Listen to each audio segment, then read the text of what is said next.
Well, welcome. This is Mike Harris broadcasting on veteranstoday.com, also on freedomslips.com, Studio B, Revolution Radio. And today is Thursday, November 10th, 2016. And how about that election, folks? As we predicted, Trump won. But my guest today is my good friend and fellow Veterans Today editor and contributor, Dr. Preston James. Preston, how are you, sir? Hello, Preston. Well, I see him. I got it open, but I can't hear you, Preston. Hello, Preston. Oh well, been having technical difficulties lately. Anyway, Preston, are you there? I heard a click. How about now? There we go. Now we can hear you. How are you? Well, we lost you again. Hello, Preston. We'll try it again. All right. Now I can hear you. Now you're All there. right. Now you work. Whatever you're doing, don't move. Just stay there. All right. Yeah, well, this is related to the research I've been doing lately. Okay. Well, we'll talk about that in a little bit, but I want to get your impressions of the election and the aftermath. Well, I'm not an expert on this stuff, but I can only tell you what I've heard from very good sources. I've been told that the Democratic machine was working hand in hand with the CIA, a certain part of the CIA, and that they were able to manipulate 15% of the vote for Hillary. Hillary is a CIA candidate, and she represents the Bush crime cabal. And so she had 15% of votes that she didn't deserve. And then if you factor out that 15% that they faked, that it was an absolute avalanche for Trump. It's so overwhelming that 2 out of 3 women voted against her minimum. And all the states supposedly that went for Hillary Clinton really did not. So there was an absolute 100% bust out for Trump. And this is all really a major victory for the alternative press, because the mainstream media has been lockstep declaring how wonderful she was and all this. This is really a death a death blow to radical feminism, which, of course, as you know, was always a CIA phenomena. It was started by the banksters, and even Gloria Steinem was outed as a CIA agent, and she actually admitted it. So basically, this spells a death knell for the Republican Party, because they all turned on Trump. This is a death knell for the Democratic Party. This is a death knell to the mainstream media, and it's the end of the Bush crime cabal. And the fact that the Clintons transferred $1.85 billion to a Mideast country a few weeks ago, and the fact that Obama bought a $4.5 million house in one of the Mideast countries. Both of these countries have no extradition. Tells you that these people are very worried. Well, I agree, and I think they have a lot to be worried about, to tell the truth, because I think it goes back much further than Obama. I look at George W. Bush as being the enabler and responsible for the cover up of what really happened on 9/11, plus getting us into those illegal wars. I look at most of the Bush administration cabinet as war criminals for what they've done in Iraq and Afghanistan. I really, really look at that. And then I look, prior to George W. Bush, I look at Bill Clinton. And, we know that 9/11, the fairy tale that they tell us in the official story is not what happened. We know this. Every listener should be aware enough to know this by now. But you have something as complex as the 9/11 project, let's just call it. It didn't happen in 6 months or 8 months to plan it. That was something that had to have been years in the planning. You're looking at probably a 3 to 5 year planning window on a destructive act of that magnitude.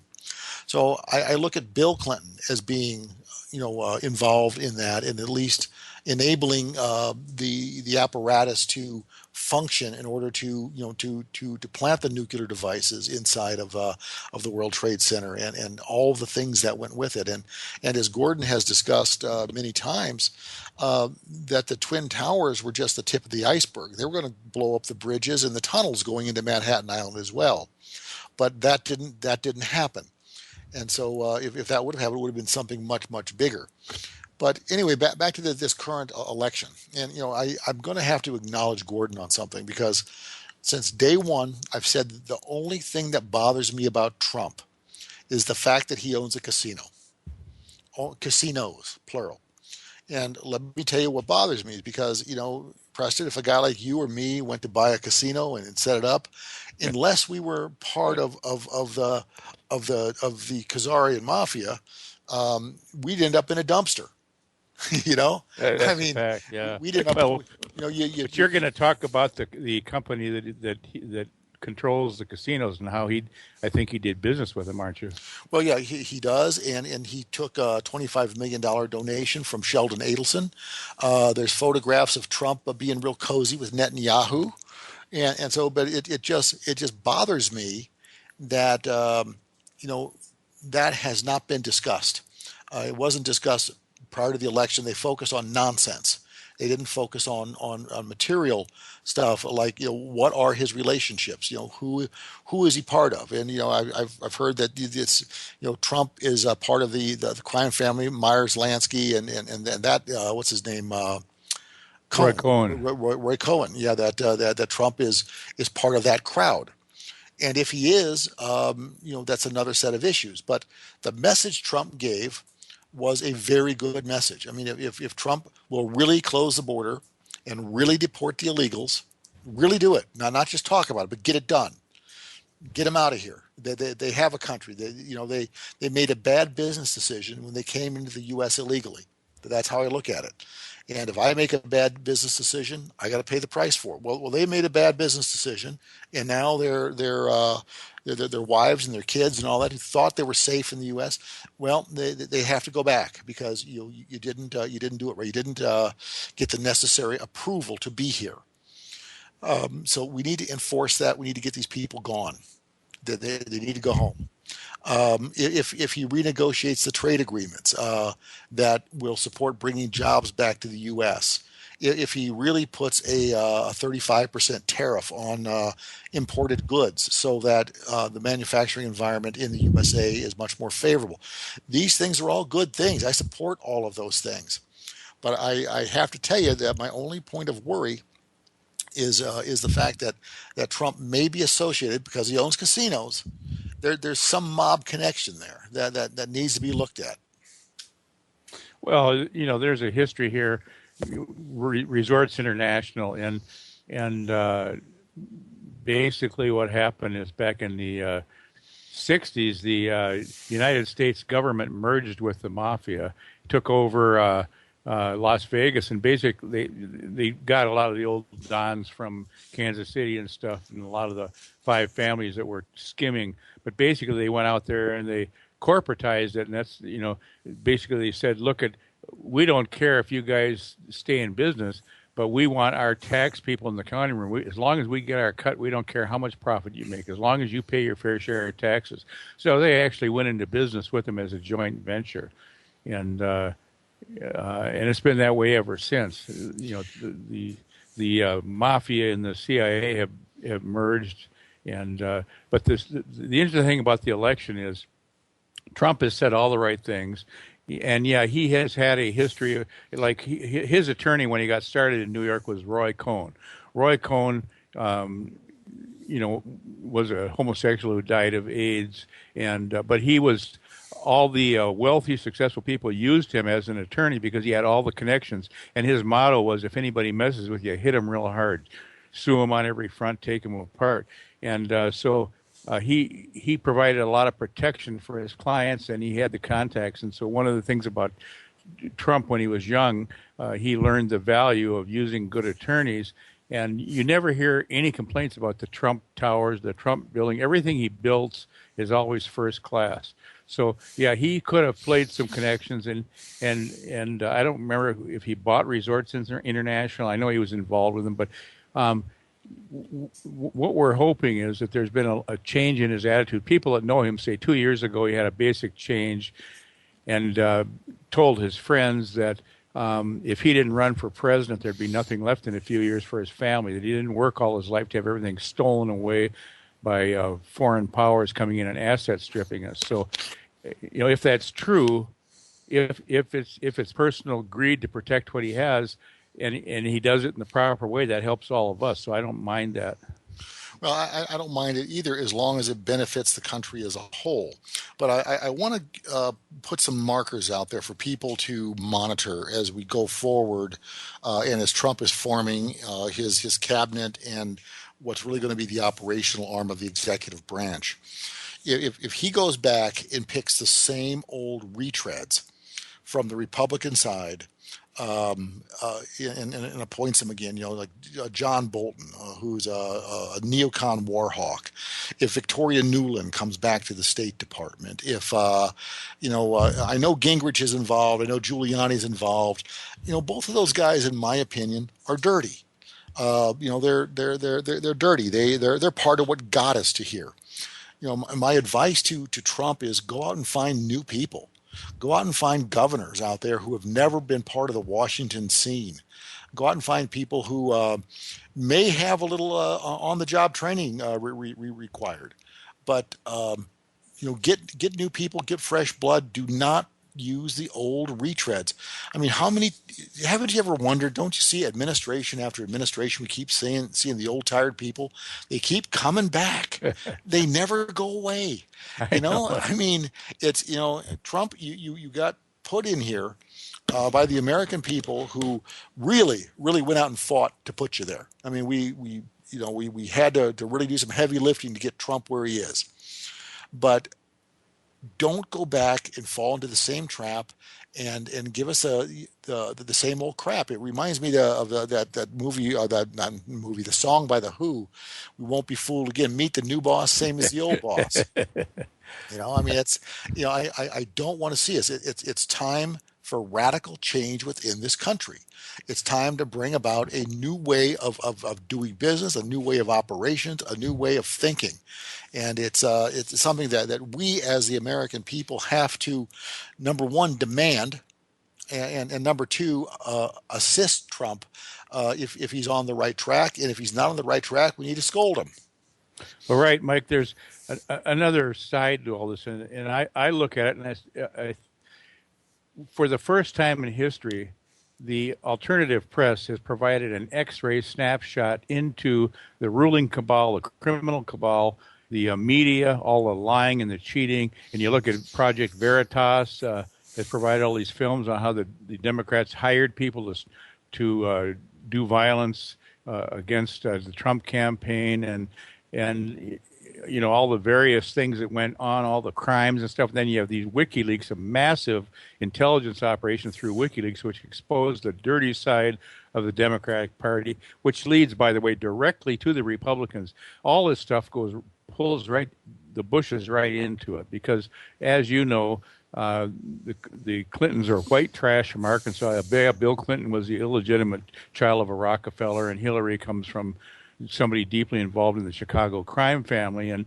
the old Capone network, and the only reason they ever amounted to anything was because of their family connections, and because George Herbert Walker Bush, when he set up the Mena, Arkansas thing, the Iran-Contra drug pipeline, drugs in, arms out. The Clinton was the attorney general in Arkansas, and then became the governor because he was covering all this up, the money laundering and all the murders. There were like 167 murders, and it was all linked to the Dixie Mafia, which is really deputized under the CIA, under national security. So really, the Clintons became primary cutouts, and they were anointed to carry this position. And the Rothschilds, of course, anointed them, told Hillary, don't worry, you've been anointed to be the Queen of America. You can't lose. We got the media, we got the banksters, we got the CIA working for us. We've got the Democratic Party, the Republicans, and the Republicans turned against Trump, and basically the whole establishment was exposed. So now, if as some people were worried about that this was an Israeli operation through WikiLeaks, I don't believe it was. I think it was an American intel operation, and I have a pretty good idea who did it. But there's been so much exposed now. Pandora's box has been opened, and there's too much inertia. They have awakened the American public. They've created an emerging populism that cannot be stopped. And so, if this is an Israeli operation or Khazarian mafia operation, they have really raised up a force that will destroy them. If they were planning on turning it for themselves, it's going to be very short lived. And if Trump is a phony, which I doubt, um, if he is, he won't last. So the bottom line is they have created a populist monster through the internet, and I don't think it can be stopped anymore. Okay, well, I hope you're right, but Gordon has been going off. You know, um, he's been on fire with all this anti-Trump stuff. So, like I said, I have to acknowledge that my concern with Trump is that he's got connections to organized crime, and not just organized crime, but gambling organized crime. Which is all Khazarian mafia, as we've discussed many times. Right. And now what's going to show is his actions. And the first thing we can monitor is does he appoint to what positions. And if all we see is cabinet positions, the same old tired retreads, then nothing's changed. Okay, all we have is a Republican face on it with Trump instead of a Democrat face with Hillary. Uh, Well, but you're but you're right. That's a brilliant insight. but if he reaches outside, and if he brings in outsiders who aren't part of the Washington establishment, who aren't part of that insider crew, then there's a chance we actually have some hope here that we might get some positive change for this country. Well, he's created so many rising expectations. He's under enormous pressure. He was talking about draining the swamp, and it's not like we don't know it now. 40 to 50% of the Americans have woken up and they know they have an X-ray snapshot of the corruption and they're sick of it. They want it to end. And this Comey business, WikiLeaks has totally exposed that the U.S. Justice Department has been run by a satanic cult, just like the Democrats and the upper Republicans. It's a pedophile satanic cult run out of England, and everybody knows it now. And we got Hillary's part of it. We got Podesta part of it. We got all the evidence now. It's there if anybody wants to check into it. They're doing spirit cooking and they're sacrificing babies, eating the hearts, and all this. This was all theory before. Now we have all the proof, and so it's all out in the open. There's so many rising expectations now. And of course, Trump has threatened to go after the Clintons, the Clinton Foundation. And here's the interesting thing: yes, Obama can pardon them, but my understanding is that president can only pardon for federal crime. And the Clinton Foundation is located in New York City, and New York State has a huge RICO law. And so they can be fully prosecuted under New York RICO law. And I think the FBI was told this. The New York police are the ones the retired New York detectives are the ones that provide Trump's main protection. These are some of the toughest guys in the world. And they've got access to intel that even the CIA doesn't have. And I think they probably threatened the FBI and just said, listen, we're going to have set up a grand jury or whatever if you don't do your job. So now there's talk that the FBI is still investigating the Clinton Foundation. And so Hillary has a choice what she's going to do. But if President Obama, if he pardons her, it won't take care of the state crimes in New York City, which are RICO. So the problem then is coming up with a judge because it's a state that's been heavily tainted toward the Democrats. But there are a lot of reasons to believe that she's in deep doo-doo. Well, I agree with that, and I would heartily welcome state and or local prosecution against any crime she may have committed. But we come back to this fundamental issue, and that is this country has been so infiltrated by organized crime, in particular this Khazarian mafia organized crime, that how do we purge it? How do we get it out of here? How do we eliminate the oligarchs who are the ones who really run this country? I mean, Hillary may have been beaten at the polls, but the oligarchs and their power, their money is still out there. They're still not good for this country. They didn't make this country; they stole it, And it's the working folks that made the country, and that's why closing the border, putting tariffs, getting manufacturing back, putting the middle class back to work, putting the underclass back to work. I mean, they're not working because they've got illegal labor in this country all the time. So it's how do we how do we clean house? That's really it. If Trump really wanted to be a guy who's going to have a lasting legacy, that is what he should be focusing on. How do we clean house? Well, you're exactly right. Good points. And the thing is you strike at the root, and until we free ourselves from these foreign banksters, the Federal Reserve is a criminal, RICO criminal organization. It's really Khazarian mafia run, and it's a complete, total, illegal, unconstitutional scam where they're charging us interest to use what should be our own money, and then it isn't even real money, so it's financial fraud too. And until we get rid of that the way Andrew Jackson did and have our own bank and our own real money that's either backed by gold and silver and commodities too. And until we do that, we're doomed. And so, yeah, it's possible that Trump will give us some new window dressing for a while and all that. But unless he continues with this, and unless the populist uprising continues, and we get rid of these foreign bankers, we are going to be plagued with the Khazarian mafia at every level because they have all the money they need, Mike. All they have to do is print it. Mm-hmm. And one more thing I wanted to say about the Clintons, how evil they are. They show up, Hillary was too cocky, too proud to go and give a concession speech that night to the Democratic folks, her campaign people and the public there.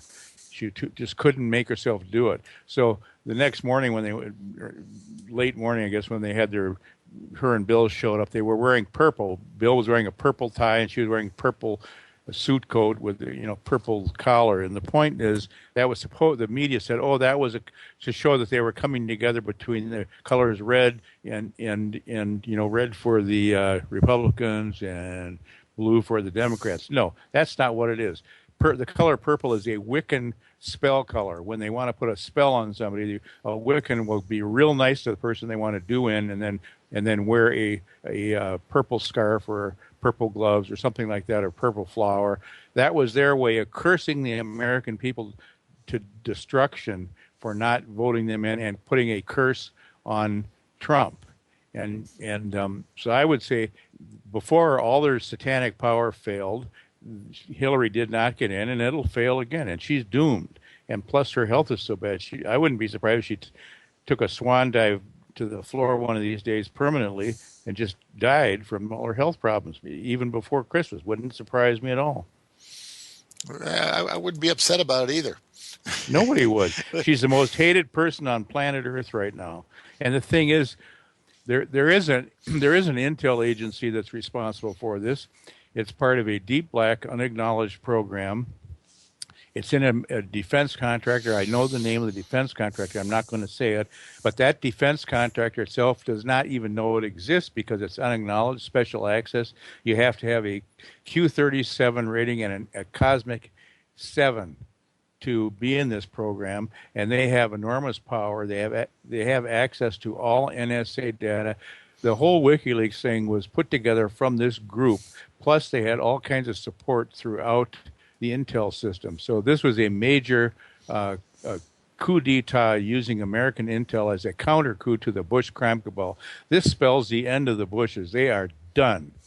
They're finished. Well, good, because it's overdue. But I think what we all have to focus on as people, as citizens, is to demand honest government.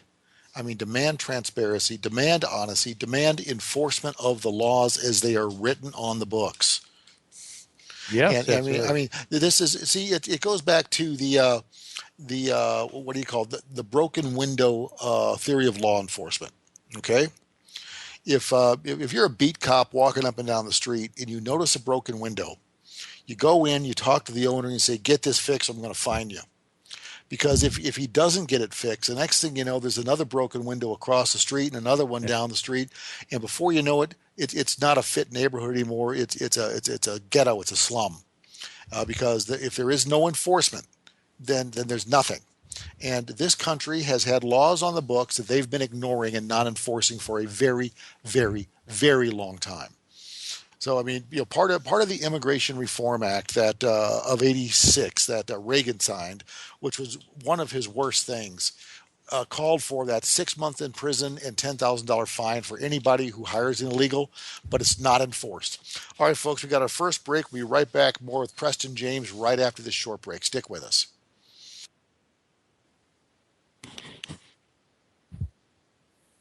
Well, good afternoon. Welcome. This is Mike Harris broadcasting on veteranstoday.com, also on freedomslips.com, Studio B Revolution Radio. Today is Thursday, November 10th, 2016. My guest is Dr. Preston James, writer and contributor for Veterans Today. So, Preston, welcome back, sir.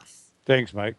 Well, let's talk about good things because Trump has 2 years because he's got a Republican controlled Senate and a Republican controlled House.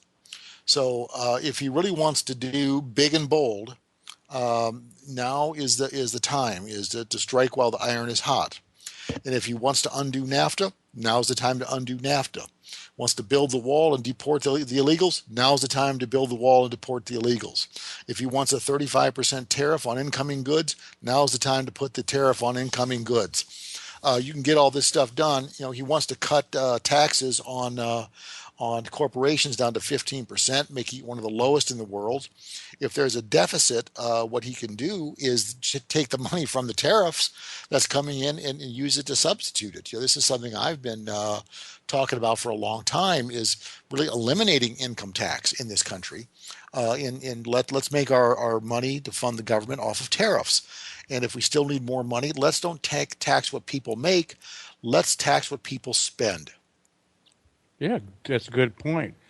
And Because but you proposed this 5 years ago, didn't you, Mike? yeah, I did. But the thing that most people don't realize, I'm going to point this out, is that there is an underground economy out there that is probably 30-40% as big as the measured economy that doesn't get taxed. It could be barbers who get paid in cash, could be bartenders, could be waitresses, could be drug dealers, could be strippers who get paid all cash. Who knows what it is? What I mean? But there is an underground cash economy out there that doesn't pay any tax, none. And so if you tax what people spend at the point of sale, then you collect from everybody. Nobody gets a free ride.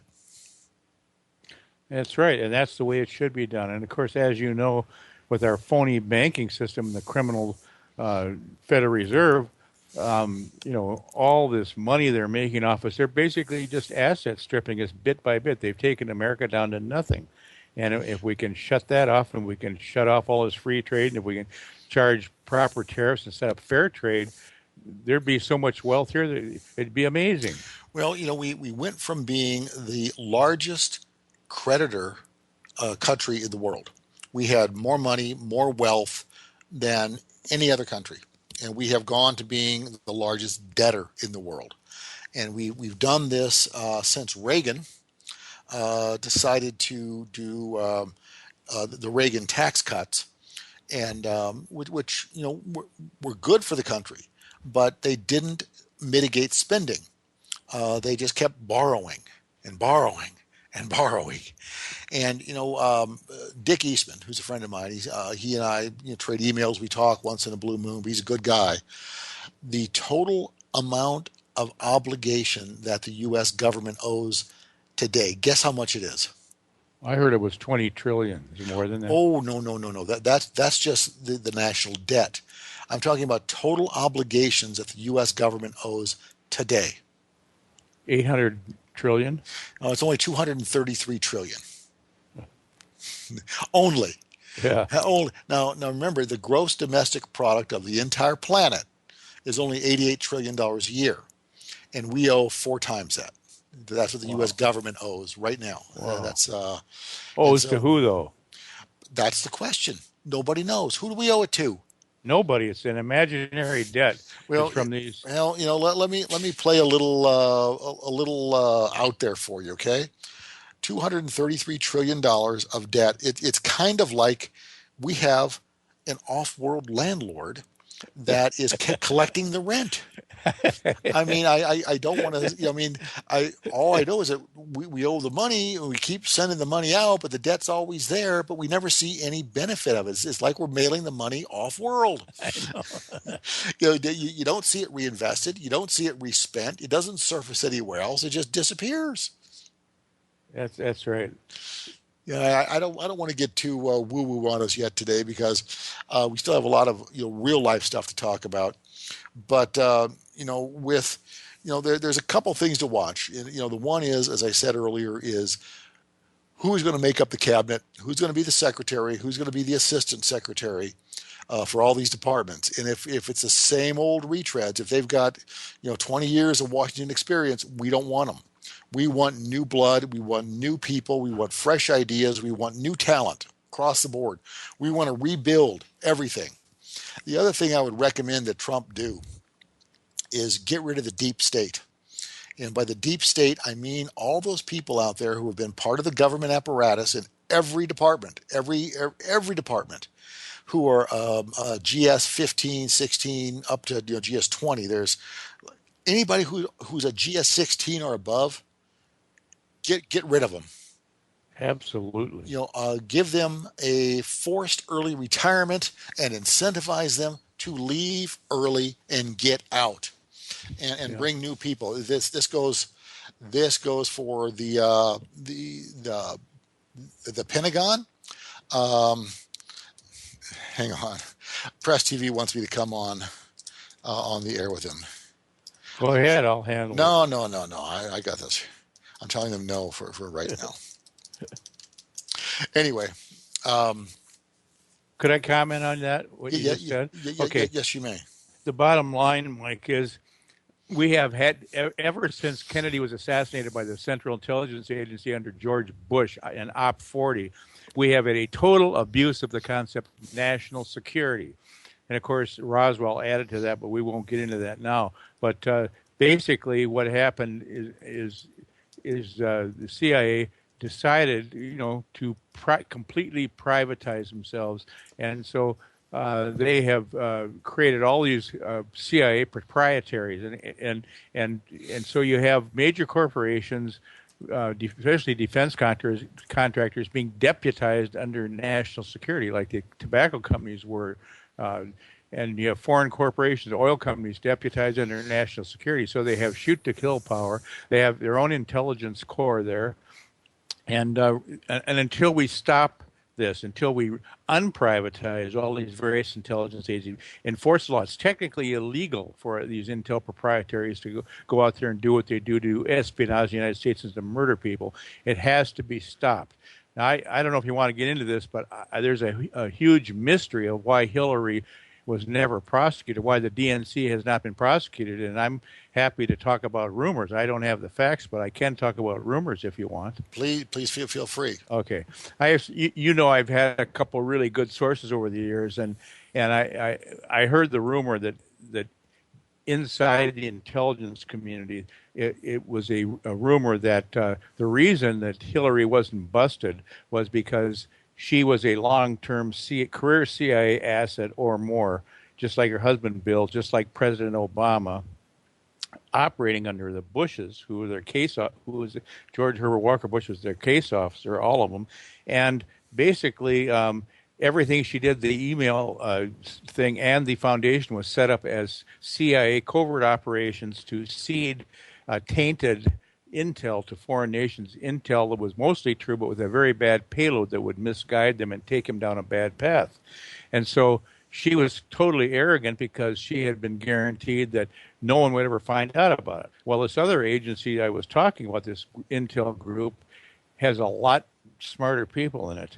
And they have a lot more tools. And basically, they used WikiLeaks. And by the way, if WikiLeaks had been stopped, they would have used other means. They had backups plans too, but basically, these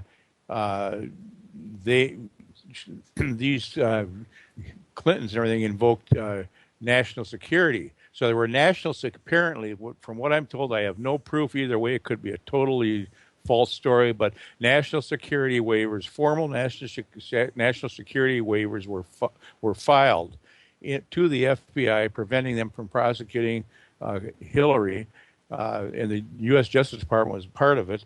And the problem is that the CIA it was illegal for them to operate in the United States, but because of these unconstitutional, illegal new laws like the Patriot Act, that provided them a means to skirt this.